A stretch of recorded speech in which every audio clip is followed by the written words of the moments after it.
ইয়র্কে আকাশচুম্বী ভবনে বন্দুকধারীর হামলা, বাংলাদেশি বংশোদ্ভূত পুলিশ সদস্য সহ নিহত 4, হামলাকারীর আত্মহত্যা, নেভাদায় অস্ত্রধারীর আক্রমণ, প্রাণ গেল 3 জনের। গাজায় গণহত্যা চালাচ্ছে নেতানিয়াহু বাহিনী। খোদ ইসরায়েলি মানবাধিকার সংস্থার প্রতিবেদন, একদিনে আরও 92 ফিলিস্তিনি নিহত। দ্বিরাষ্ট্র সমাধান নিয়ে জাতিসংঘে বৈঠক। যুদ্ধ থামাতে পুতিনের হাতে আছে 12 দিন, মনে করিয়ে দিলেন ট্রাম্প। তুরস্কে শান্তি আলোচনার সম্ভাবনা। ইউক্রেনের 20টি সীমান্ত চেকপয়েন্ট বন্ধ করল রাশিয়া। আবারও খামেনিকে হত্যার হুমকি ইসরায়েলের। হাইব্রিড আগ্রাসনের অভিযোগ তেহরানের। ইরান যুদ্ধে মার্কিন ক্ষেপণাস্ত্রের 25 ভাগ ব্যবহার, দাবি সিএনএনের। এবং ভারতে বাংলা ভাষার মর্যাদা রক্ষার দাবিতে পশ্চিমবঙ্গে পদযাত্রা। মমতার নেতৃত্বে হাজারো মানুষের অংশগ্রহণ। বিজেপির বিরুদ্ধে ধর্ম ও ভাষা নিয়ে রাজনীতির অভিযোগ।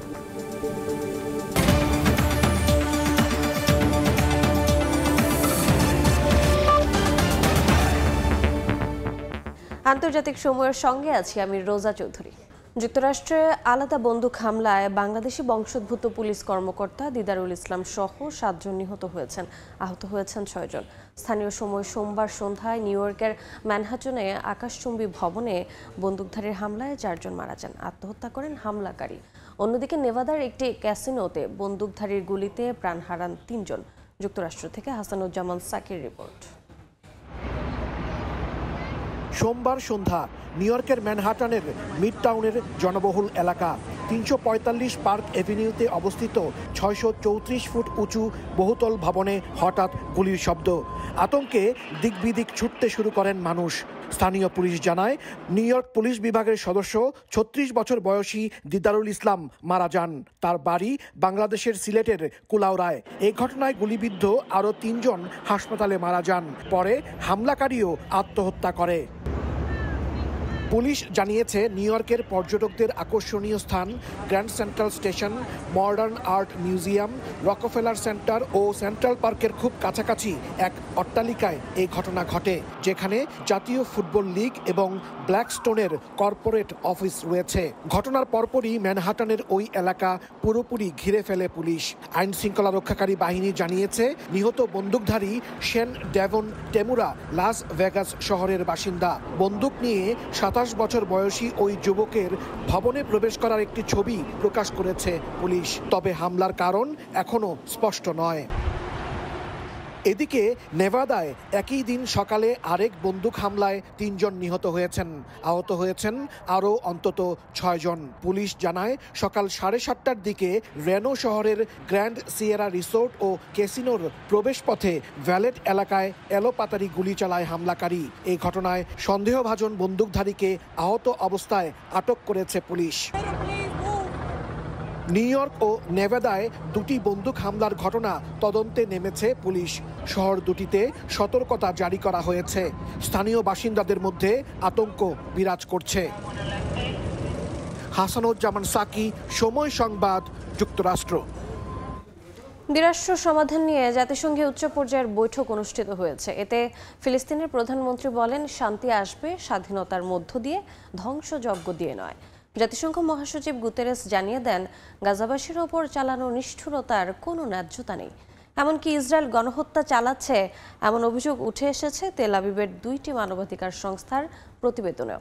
কিন্তু এতেও থামেনি হামলা। গত একদিনেই নিহত হয়েছেন 90 জনেরও বেশি ফিলিস্তিনি। জাতিসংঘে অনুষ্ঠিত হয় দ্বিরাষ্ট্র সমাধান কেন্দ্রিক গুরুত্বপূর্ণ বৈঠক। বিশ্ব নেতাদের তীব্র ক্ষোভ ঝরে পড়ে। ফিলিস্তিনের প্রধানমন্ত্রী মোহাম্মদ মুস্তফা বলেন, এই সম্মেলন নতুন করে আশার আলো জ্বালিয়েছে। গুতেরেস স্পষ্ট করেই বলেন, এই অত্যাচার কোনোভাবেই যুক্তিযুক্ত নয়। ফ্রান্স আর স্পেনও বলেছে, 2টি রাষ্ট্রই একমাত্র শান্তির পথ। ইসরায়েলের ভেতর থেকেও প্রতিবাদ উঠছে। বিরোধী নেতা ইয়াইর লাপিড বলেন, যুদ্ধ না থামালে জিম্মিদের বাঁচানো যাবে না, সেরা সেনাদেরও হারাতে হবে, আর বিশ্ব মুখ ফিরিয়ে নেবে ইসরায়েলের থেকে।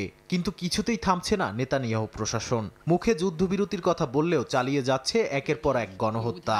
এমনকি গাজায় চলমান হত্যাযজ্ঞকে গণহত্যা বলেছে ইসরায়েল ভিত্তিক মানবাধিকার সংস্থা বৎসেলেম ও ফিজিশিয়ানস ফর হিউম্যান রাইটস। তাদের প্রতিবেদনে বলা হয়, কেবল ফিলিস্তিনি পরিচয়ের কারণেই হত্যা করা হচ্ছে সাধারণ মানুষদের। হত্যা, বাস্তুচ্যুত, অনাহার, স্বাস্থ্য ব্যবস্থা ধ্বংস সবই গণহত্যার প্রমাণ। এই অপরাধের দায় ইসরায়েলের পশ্চিমা মিত্ররাও এড়াতে পারে না বলে দাবি করেছে সংস্থা দুটি। মানবিক সহায়তায় আকাশপথে এবার যুক্ত হলো স্পেন সহ আরও কয়েকটি দেশ। স্পেন ঘোষণা দিয়েছে চলতি সপ্তাহে পাঠাবে 12 টন খাদ্য সহায়তা। স্পেনের প্রধানমন্ত্রী বলেন, এখন ক্ষুধা ঠেকানো একটি নৈতিক কর্তব্য। তবে অনেকেই বলছেন এই এয়ারড্রপ বাস্তব সংকটে এক ফোঁটা পানির মতো। সহিংসতা থেমে নেই পশ্চিম তীরেও। রামাল্লায় গ্রাম ঘেরাও করে হামলা চালিয়েছে ইসরায়েলি অবৈধ বসতি স্থাপনকারীরা। পোল্ট্রি ফার্ম সহ ঘরবাড়িতে হামলায় আহত হয়েছেন অনেকে। স্থানীয়রা বলছেন এসব আক্রমণে ইসরায়েলি সেনারা মদদ দিচ্ছে। নাদিম মারজান, সময় সংবাদ। ইউক্রেন যুদ্ধ থামাতে রাশিয়াকে 10 থেকে 12 দিনের নতুন সময়সীমা বেঁধে দিয়েছেন মার্কিন প্রেসিডেন্ট ডোনাল্ড ট্রাম্প। বলছেন পুতিনকে আর সময় দেয়া হবে না। এদিকে তুরস্কে আবারও শান্তি চুক্তি আলোচনা হতে পারে বলে আশা প্রকাশ করেছেন প্রেসিডেন্ট এরদোয়ান। এর মধ্যে ইউক্রেনের সঙ্গে 20টি সীমান্ত চেকপয়েন্ট বন্ধ করার ঘোষণা দিয়েছে রাশিয়া। রাশিয়া ইউক্রেন যুদ্ধ নিয়ে ক্রমেই ধৈর্য হারাচ্ছেন মার্কিন প্রেসিডেন্ট ডোনাল্ড ট্রাম্প। পররাষ্ট্রমন্ত্রী মার্কো রুবিওর এমন মন্তব্যের পরদিনই স্কটল্যান্ডে ব্রিটিশ প্রধানমন্ত্রী কিয়ার স্টারমারের সঙ্গে বৈঠকে প্রেসিডেন্ট ট্রাম্প জানিয়েছেন 50 দিনের ডেডলাইন অনেক হয়েছে, এবার সময় 10 বা 12 দিন। তিনি বলেন, রাশিয়া ইউক্রেনের সংঘাত বন্ধের কোনো অগ্রগতি নেই, তাই আর দেরি করে লাভ নেই। না মানলে রাশিয়াকে যেতে হবে কঠিন শুল্কের মধ্য দিয়ে। এমন সংঘাতময় পরিস্থিতিতে আবারও তুরস্কে শান্তি চুক্তি আলোচনা হতে পারে বলে আশা প্রকাশ করেছেন দেশটির প্রেসিডেন্ট রিসেপ তাইপ এরদোয়ান। রাশিয়ার মুখপাত্র দিমিত্রি পেসকভ ও ইউক্রেনের নিরাপত্তা মন্ত্রী রুস্তেম উমেরভ দুজনেই তুরস্ককে আস্থার প্ল্যাটফর্ম হিসেবে স্বীকৃতি দিয়েছেন।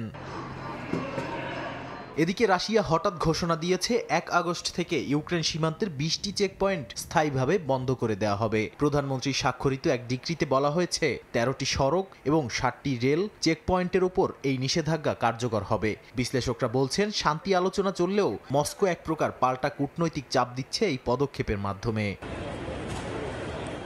এর মধ্যে মস্কোর আরেকটি বড় ধাক্কা এসেছে সাইবার ফ্রন্টে। রুশ এয়ারলাইন এয়ারফ্লোটের অন্তত 40টির বেশি ফ্লাইট বাতিল হয়েছে ভয়াবহ সাইবার হামলায়। দায় স্বীকার করেছে ইউক্রেনপন্থী হ্যাকার গ্রুপ সাইলেন্ট ক্রো। তারা জানায়, বেলারুশের সাইবার পার্টিসানসের সঙ্গে যৌথভাবে এই হামলা চালানো হয়েছে। এ কারণে শেরেমেতেভো বিমানবন্দরে একের পর এক ফ্লাইট বাতিল হয়ে যাত্রীদের মধ্যে হতাশার দেখা দিয়েছে। ক্রেমলিন স্বীকার করেছে এটি একটি গুরুতর হ্যাকিং। এর তদন্তে নেমেছে রুশ প্রসিকিউশন বিভাগ।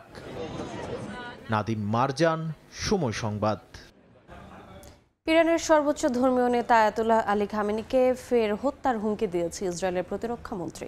তেল আবিবের বিরুদ্ধে হাইব্রিড আগ্রাসনের অভিযোগ এনেছে ইরানের গোয়েন্দা মন্ত্রণালয়। এদিকে ইরান ইসরায়েল যুদ্ধে যুক্তরাষ্ট্র তাদের ক্ষেপণাস্ত্রের প্রায় 25% ব্যবহার করেছে জানিয়ে প্রতিবেদন প্রকাশ করেছে সিএনএন। যুদ্ধ শেষ হলেও থামছে না ইরান ইসরায়েল উত্তেজনা।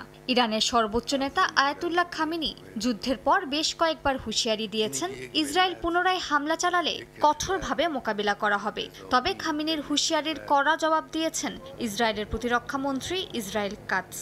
বলেন, যদি খামেনি ইসরায়েলকে হুমকি দিতে থাকেন আবারও তাকে নিশানা করা হবে। একই সঙ্গে আগের চেয়েও বেশি শক্তি দিয়ে তেহরানে হামলা চালানো হবে বলে হুঁশিয়ারি দেন তিনি।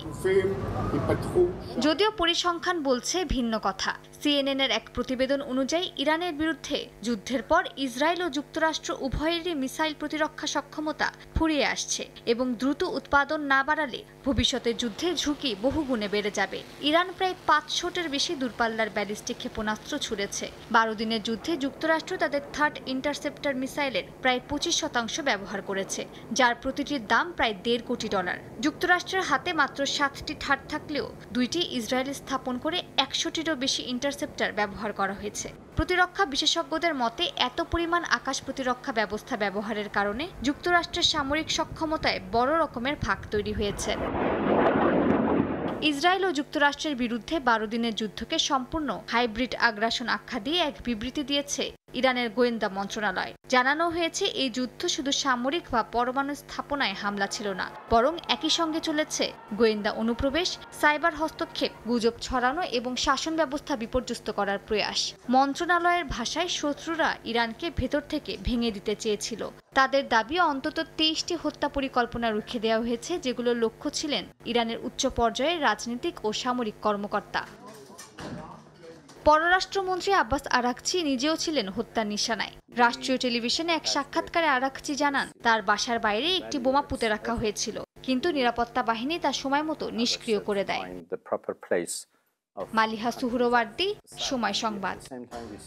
ভারতে বাংলা ভাষার মর্যাদা রক্ষার দাবিতে কর্মসূচি শুরু করেছেন পশ্চিমবঙ্গের মুখ্যমন্ত্রী মমতা বন্দ্যোপাধ্যায়। সোমবার বোলপুরে পদযাত্রায় মমতার সঙ্গে অংশ নেন হাজারো মানুষ। বাংলা ভাষায় কথা বলায় নির্যাতিত বাঙালি ভারতীয় শ্রমিকদের অন্য রাজ্য থেকে ফিরে আসার আহ্বান জানান তৃণমূল অভিনেত্রী। এ সময় বিজেপি ধর্ম ও ভাষা নিয়ে রাজনীতি করছে বলে অভিযোগ করেন তিনি। কলকাতা থেকে সুব্রত আচার্যের প্রতিবেদন। বাংলায় দেখি স্বপ্ন, আমি বাংলায় বাঁধি সুর। বাংলা ভাষায় কথা বলার অপরাধে ভারতের বিভিন্ন রাজ্যে বাঙালিদের হেনস্থার প্রতিবাদে আন্দোলন শুরু করেছেন পশ্চিমবঙ্গের মুখ্যমন্ত্রী মমতা বন্দ্যোপাধ্যায়। সোমবার শান্তিনিকেতন থেকে পদযাত্রায় নামেন তৃণমূল নেত্রী। এ সময় তার সঙ্গে অংশ নেন হাজার হাজার মানুষ। পদযাত্রা শেষে বক্তব্যে অন্য রাজ্য থেকে বাঙালিদের পশ্চিমবঙ্গে রাজ্যে ফিরিয়ে নেয়ার সরকারি উদ্যোগের ঘোষণা দেন মমতা বন্দ্যোপাধ্যায়। আমরা আপনাদের ট্রেনে করে নিয়ে আসব, কোভিডের সময় নিয়ে এসেছিলাম, আপনাদের নিয়ে আসব। আমরা একখানা রুটি খেলে আপনাদের আধখানা রুটি দেব, আপনাদের জন্য স্কিম করব, আপনাদের কাজে আমি লাগাবো, আপনাদের স্বাস্থ্যসাথীর কার্ড দেব, আপনাদের বিনা পয়সায় রেশন কার্ড দেব। মমতার অভিযোগ, বিজেপি ধর্ম ও ভাষার রাজনীতি করছে, সে কারণে রাজ্যে রাজ্যে এনআরসি সিএএ করতে চায় দলটি। নাম বাদ দেবেন যারা জেনুইন ভোটারদের, আমি তাদের বলছি, দয়া করে মানুষকে হ্যারাস করবেন না। আর এখানে এনআরসি আমি বেঁচে থাকতে করতে দেব না। গেল কয়েক মাস ধরে ভারতের বিভিন্ন রাজ্য থেকে বাংলা ভাষায় কথা বলার অপরাধে আটক, এমনকি বাংলাদেশে পুশব্যাক করার মতো ঘটনাও ঘটছে বলে অভিযোগ উঠছে। এই ঘটনার প্রতিবাদে দেশজুড়ে ভাষা আন্দোলনের ডাক দেন মমতা। জেলায় জেলায় আন্দোলন করবে তৃণমূল কংগ্রেস। এক সেকেন্ড সবাই চুপচাপ। সুব্রত আচার্য, সময় সংবাদ, কলকাতা। চীনে ভয়াবহ বন্যায় 30 জনের মৃত্যু হয়েছে। নিখোঁজ রয়েছেন অন্তত 8 জন। তাইওয়ানের বিভিন্ন শহর তলিয়ে গেছে বন্যার পানিতে। কবলিত অঞ্চলগুলোতে জারি করা হয়েছে বন্যা ও ভূমিধসের সতর্কতা। রোমানিয়ায় বন্যার কারণে ক্ষতিগ্রস্ত হয়েছে ঘরবাড়ি ও রাস্তাঘাট। এদিকে ভারতের পাটনা শহরে হাসপাতালে ঢুকে গেছে বন্যার পানি। এরই মধ্যে বাসিন্দাদের নিরাপদে সরিয়ে নেওয়া হয়েছে বলে জানায় সংশ্লিষ্ট কর্তৃপক্ষ। রাস্তায় কোমর সমান পানি, বাসিন্দারা স্কুটার ঠেলে কিংবা হেঁটে যাচ্ছেন নিকটবর্তী আশ্রয়ে। ঘরের ভেতরেও ঢুকে গেছে পানি। তাইওয়ানের দক্ষিণাঞ্চলে টানা বৃষ্টিতে চিয়াই কাউন্টির বহু এলাকা তলিয়ে গেছে। এরই মধ্যে বাসিন্দাদের নিরাপদে সরিয়ে নেওয়া হয়েছে বলে জানায় সংশ্লিষ্ট কর্তৃপক্ষ। পরিস্থিতি নিয়ন্ত্রণে ত্রাণ সহায়তা কেন্দ্রের পাশাপাশি একটি জরুরি সহায়তা কেন্দ্র স্থাপন করেছে দেশটির সরকার। এদিকে দেশটির বেশ কয়েকটি শহরে জারি করা হয় বন্যা ও ভূমিধসের সতর্কতা। ভয়াবহ বন্যায় বিপর্যস্ত রোমানিয়া। দেশটির সুসেভা কাউন্টিতে তলিয়ে গেছে বহু ঘরবাড়ি, ক্ষতিগ্রস্ত হয়েছে ফসলি জমি। এতে ঘটে হতাহতের ঘটনাও। নিরাপত্তার স্বার্থে বাসিন্দাদের সরিয়ে নেওয়া হয় নিরাপদ স্থানে। ভারতের বিহার রাজ্যের রাজধানী পাটনা শহরে ডুবে গেছে হাসপাতাল, রেল স্টেশন। বৃষ্টির পানিতে তলিয়ে গেছে রেলপথ, প্ল্যাটফর্মে আটকে পড়েছেন শত শত যাত্রী। স্থানীয় এক হাসপাতালের আইসিইউ ও ওয়ার্ডে উঠেছে ড্রেনের পানি। এদিকে ভারী বৃষ্টিপাতের কারণে সৃষ্ট বন্যায় তলিয়ে গেছে চীনের বিভিন্ন এলাকা। এতে ঘটেছে হতাহতের ঘটনাও। বিপর্যস্ত এলাকাগুলো থেকে 4000-এর বেশি বাসিন্দাকে নিরাপদ আশ্রয়ে সরিয়ে নেওয়া হয়েছে। অর্জিতা শেহজিন, সময় সংবাদ। জম্মু কাশ্মীরের শ্রীনগরে সেনাবাহিনীর সঙ্গে বন্দুকযুদ্ধে 3 অস্ত্রধারী নিহত হয়েছে। অপারেশন মহাদেব নামে এই অভিযান চালায় ভারতীয় সেনারা।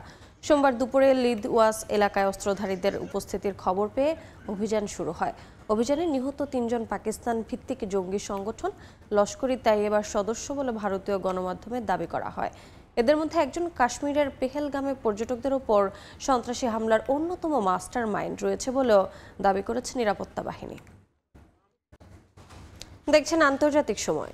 পরমাণু কর্মসূচি নিয়ে আর কোনো আলোচনার অবকাশ নেই বলে জানিয়েছেন উত্তর কোরিয়ার সর্বোচ্চ নেতা কিম জং উন। মার্কিন প্রেসিডেন্ট ডোনাল্ড ট্রাম্পকে এই বাস্তবতা মেনে নেওয়ার আহ্বান জানান কিম। স্থানীয় সময় মঙ্গলবার রাষ্ট্রীয় বার্তা সংস্থা KCNA-তে দেওয়া বিবৃতিতে কিম জং উনের বোন কিম ইয়ো জং স্পষ্ট জানান, যুক্তরাষ্ট্র যদি মনে করে ব্যক্তিগত সম্পর্ক দিয়েই উত্তর কোরিয়ার পারমাণবিক কর্মসূচি বন্ধ করা যাবে তবে সেটি হাস্যকর হবে। বলেন, পারমাণবিক অস্ত্রধারী রাষ্ট্র হিসেবে উত্তর কোরিয়ার অবস্থান অস্বীকার করার যে কোনো প্রচেষ্টা সম্পূর্ণরূপে প্রত্যাখ্যান করা হবে। যদিও ট্রাম্প এখনও কিম জং উনের সঙ্গে আলোচনায় আগ্রহী বলে জানিয়েছে হোয়াইট হাউস।